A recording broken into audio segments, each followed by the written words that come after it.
Hello குட்டீஸ், வாங்க இன்றைக்கான ஹிந்தி சென்டென்சஸ் பார்க்கலாம்.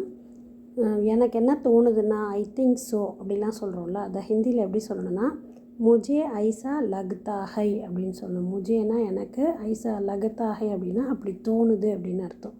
முஜே ஐசா லக்தா ஹை. புரா நஹி அப்படின்னா நாட் பேட் அப்படின்னு அர்த்தம். புரானா பேடுன்னு சொல்கிறோம். புரா நஹினா நாட் பேட், அந்த அளவுக்கு மோசம் இல்லை அப்படின்னு சொல்கிறது.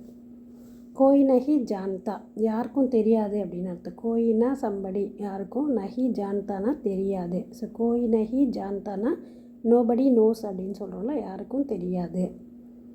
குறும்புக்கார பெண் அப்படின்றத, நாட்டி கேர்ள் அப்படின்றத ஷராரத்தி லடுக்கி அப்படின்னு சொல்லலாம். ஷராரத்தி அப்படின்னா நாட்டின்னு அர்த்தம், லடுக்கின்னா கேர்ளு. ஸோ நாட்டி கேர்ளை ஷராரத்தி லடுக்கி. என்ன பிரச்சனை அப்படின்றத சமஸ்யா கியா ஹை அப்படின்னு கேட்கலாம். சமஸ்யானா ப்ராப்ளம், பிரச்சனை, கியா ஹை என்ன. ஸோ என்ன பிரச்சனை, சமஸ்யா கியா ஹை.